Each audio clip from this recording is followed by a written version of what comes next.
our best. Plan your route. We go. Go. Get in shape. You know what your problem is? You're too fat. Watch your step. That went well. And never feed the wildlife. If they come for us, we're dead. If they come for us, we are dead. A Walk in the Woods. Rated R. September 2nd. Wow, a comedy starring Robert Redford, Nick Nolte, Emma Thompson, directed by Ken Kwapis. Wow, this movie could have been amazing in 1995, but not in 2015, and it's certainly not the biggest new release of the weekend. I have to tell you how lazy of a weekend this is. Welcome to Time About the Movies, everybody, and Labor Day weekend, and oh boy, are we starting off on not the best note here. But then again, both of these movies are nothing that amazing and all, but the other one at least is a fun kind of amazing, but we'll touch on that a little bit here. But let's talk about the biggest new release of the weekend, biggest in quotation marks, A Walk in the Woods, which is the film released by Broad Green Pictures, which I believe this was the first film they ever put out, if I'm not mistaken. Nope. And as soon as I see that, I was like, no, you fucking idiot. They put out stuff like Eden, 10,000 km, Samba, Learning to Drive. It's the first one I've ever talked about on the show, so fuck it. It's the first movie they put out, in my opinion. But yeah, it says a lot when the most youngest thing about this movie is the fact that you have Kristen Shaw in it, and also written by Michael Arndt, the writer of Little Miss Sunshine and Toy Story 3. Hey, Mary Steenburgen's in it too, so I guess there's that. So I'm trying to get to the plot here. In this new comedy adventure, celebrated travel writer Bill Bryson, played by Robert Redford, instead of retiring to enjoy his loving and beautiful wife Catherine, played by Dame Emma Thompson. I didn't even know she was a dame. You don't ever hear anyone talk about the Dame Emma Thompson. Usually you talk about Dame Judi Dench or that, but never with Emma Thompson, surprisingly. But and Large and Happy Family challenges him to hike the Appalachian Trail, 2,200 miles of America's most unspoiled, spectacular, and rugged countryside from Georgia to Maine. The peace and tranquility he hopes to find, though, is anything but once he agrees to become accompanied by the only person he can find willing to join them on the trek, his long-lost and former friend Stephen Katz, played by Nick Nolte. And this is post-2000s Nick Nolte. This is crazy Nick Nolte, who really sounds like he's drunk all the time. But down on his luck, serial philanderer, who, after a lifetime of relying on his charm and wits to keep one step ahead of the law, sees a trip as a way to sneak out to paying some debts and sneaking into one last adventure before it's too late. Trouble is, the two have a completely different definition of the word adventure. Now they're about to find out that when you push yourself to the edge, the real fun begins. So in a way, this is very much like a movie called... This is very much like The Edge, except instead of Sean Connery and Alec Baldwin fighting to the death while facing off a bear, it's a wacky comedy. And yeah, you remember when I said this felt like a movie made for 1995? Well, guess what? This book was optioned, not in 1995, but 1998, as it was originally intended to be a project for not only Robert Redford, but also Paul Newman. It would have been the third time they worked together.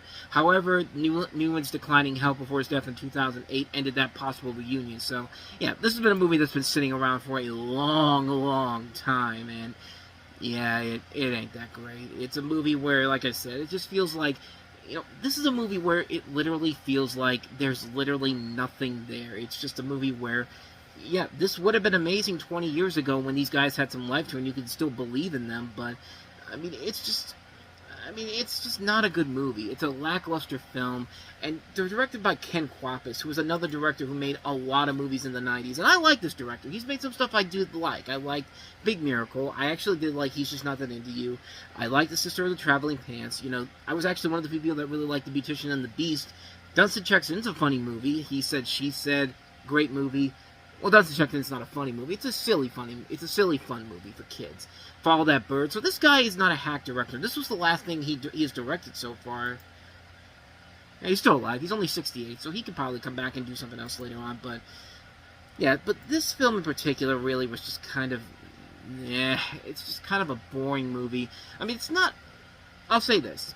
It's nowhere near as bad as like the ensemble. Let's get all these veteran female Academy Award winners together and make them into a silly, terrible, lazy comedy like 80 for Brady or Book Club and all that. This isn't that type of a movie. It's a movie where, in another time, this probably could have been good, but at the same time, it's just kind of like, It's 20 years too late, man. If you're gonna do this, you should have done it when, Robert and Paul Newman was still very much alive to do this. Like 20 years ago, this probably would, like I said, 20 years ago, this probably would have been great. But as it is, it's not that much here, and it's probably the laziest thing Michael Arndt has written overall. But he'll have a much better film coming out at the end of the year, which we'll get to when we get to Star Wars. But this, yeah, it's largely forgettable. I mean, it made money back. But at the same time, nobody really talks about it as one of those things that you gotta see it to believe how great it is. Just kind of like, it's there. It's Labor Day weekend. What the fuck else are we gonna do? What are we gonna do? Go see War Room again? Or see that for the first time? Which apparently a lot of people did, since that was the #1 movie that weekend. But that's a walk in the woods. Now let's get to the movie that is unnecessary, but a fun kind of unnecessary. Let's talk about The Transporter Refueled.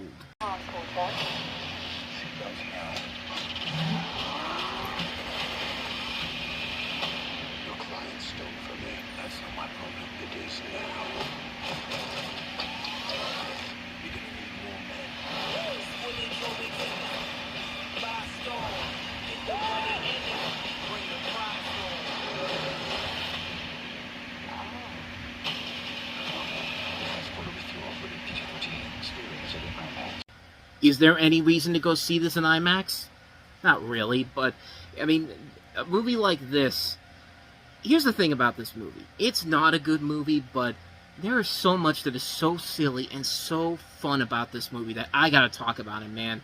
Transporter Refueled, the 4th installment of the Transporter franchise, the first one not to feature Jason Statham, although he was going to do one, who was originally offered a 3-film deal with the company Europa Corp, which is, of course, Luc Besson's company, but negotiations fell through, and so they brought in Ed Skrein, who would later go on to star as the guy from Deadpool, Ajax from Deadpool, Francis from Deadpool, but in this movie, you have Frank, now played by this guy, finds himself caught up in a bank heist and kidnapping plot orchestrated by Anna, played by Lone Charbonneau. It also has Noemi Lenore from Quantum of Solace and also Rush Hour 3. And this director, Camille Delamar, was this the same person that did Brick Mansions? I think that name sounds familiar. Yeah, the same director who did Brick Mansions. He also did editing for Transporter 3 and Taken 2. I assume he didn't do Taken 3, because, of course, that has legendarily bad editing, but yeah, this movie is not good, but there are times when this movie knows it's stupid and just goes along for the ride with it. But then again, that's what you expect from a Transporter movie, or any movie with Luc Besson, if it's good enough. Like, if it's good and not playing it straightforward. Like, the reason why Taken fell apart so quickly after the first movie was because they had no plans for a franchise after this. But the first movie was so successful, they had to keep going with it. Like, same thing with Crank, but Crank 2 was at least fun, though. Transporter films are fun. Like this, like, you see the scene where where the car is going through the terminal in the airport, like the thing you go through when you have to get from the terminal to the plane. Like, that's the crux. That's not even the beginning of the absurdity. The one scene that everyone should remember from this movie is what I'm about to show you right here, and that is the jet ski scene. If I could say it correctly, the jet ski scene. That's it, the jet ski scene. Just watch this.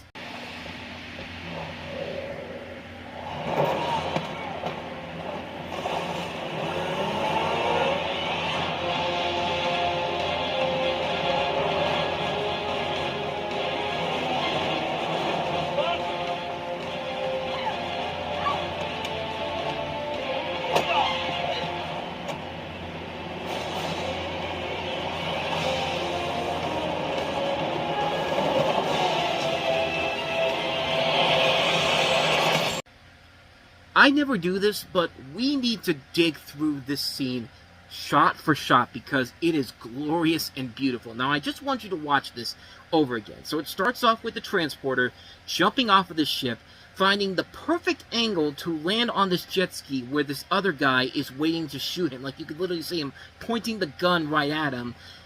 Takes him out so easily. Judo chops the gun out of him, and then punches him right in the face, pushes him into the water, then gets on the jet ski, and then what follows after that, I mean, the scene itself looks like a parody because he's literally like standing on it, like on his hind legs, just like he's not even sitting on it. Like he's about to like go to the bathroom. It looks like it, but he's going through here. He's driving it all the way to the shore, and you see one of the bad guys with the other women that he's trying to kidnap and all that. But the boat lands there. So then the guy takes the girl, pushes her, drags her into the car, and then for extra measures to make sure she doesn't fight back, hits her with the gun on the head, like conks her on the head. She gets knocked out, but no, we're not even done with the absurdity just yet. So he closes the door, in comes Frank with the jet ski, and the guy's looking at him going like, oh, it's like, oh God, I gotta get going. Now, I just want you to watch what happens as soon as the jet ski gets on the sand, because a jet ski, once you get on the sand, there's no way it's going to move, because unlike a dune buggy where it has wheels, the jet ski doesn't have any wheels. So once it's out of the water, it shouldn't go anywhere. Frank should be just be like flying off the jet ski as soon as he hits the sand. But no, not in this movie. No. The jet ski goes through the sand like it's nothing at all, and then here's the kicker right here. He lands right close to the door, right where the driver is, gets off the jet ski, and then just poses his way kicking the lasso, the window, and hitting the driver on the head. And not just posing in a way that it would be normal. No, he stylizes the pose like it's basically he'd be basically doing this. Like he should be doing like sticking him the middle finger while he's doing this, because it's basically saying the laws of physics do not matter here. Like, that is how stupid this scene is, and yet I enjoy the hell out of this scene every goddamn time I see it. I mean, this is so stupid, and yet it is so beautifully handled. Like, I just spent 2.5 minutes talking about this 36-second clip. I mean, that's probably the only reason why you should see this movie. Not for the movie itself, but just for that clip alone, for the absurdity and the beauty of how much they do not give a crap about being smart or making sense whatsoever. And that's the thing I gotta give this movie credit for. Because unlike the Taken movies that came out earlier in the year, the Taken sequels are meant to be taken more seriously. There's never a sense where you feel like they're in on the joke and all that. The Transporter films are clearly in on the joke, but that scene in particular doesn't say that otherwise, then, quite frankly, I don't know what else to tell you. But yeah, that's all I gotta say about this movie, man. It's not a good movie at all, but it's fun when it's really stupid like that, so I'd say it's a guilty pleasure. That's probably the best way to describe it, and hey, it's at least better than A Walk in the Woods, So yeah, that is the Transporter Refueled for you, and I can tell that the gods out there are not happy about this. We actually have a storm going through right now, so I better wrap this up before we lose power. And thus, with all that said, we wrap up another episode of Time About the Movies. Next time we meet, we'll take a look at this year's No Good Deed, because it's literally released in the same weekend that No Good Deed was an unexpected hit the year before. And now you have this movie here that if it was any other movie without the stars they had involved in it, this thing probably would not have been the big hit that it was. But The Perfect Guy, featuring Sanaa Lathan, Morris Chestnut, and Michael Ealy, who don't seem like they're big box office draws, but then again, when you have same weekend, like I said, that No Good Deed came out, it's going to turn out to be a hit if you do the right marketing campaign for it. But same could also be said for our next movie, as M. Night Shyamalan tries to make his big return with The Visit, and working with the team of Blumhouse. Does it work? Yeah, it does. We'll also take a look at 90 Minutes in Heaven, which is, I'm guessing, a Christian movie. I know nothing about that one. And also Sleeping with Other People, starring Alison Brie and Jason Sudeikis. And that's about it, I think. Just those 4 movies. But, so we'll take a look at them coming up next week. But, tomorrow, I should say. We'll take a look at next week's movies coming up tomorrow. Okay, got it. Okay, I'm trying to finish this up before we lose power here. But, with all that said, thank you so much for watching this. I hope you enjoyed it. If you did, please go ahead and do me the honors of hitting that like button, that subscribe button, and that notification button. Check out our playlist. Check out our last episode. Whether it's in the past, the present, or the future, I will see you guys at the movies. So take care. See you next time.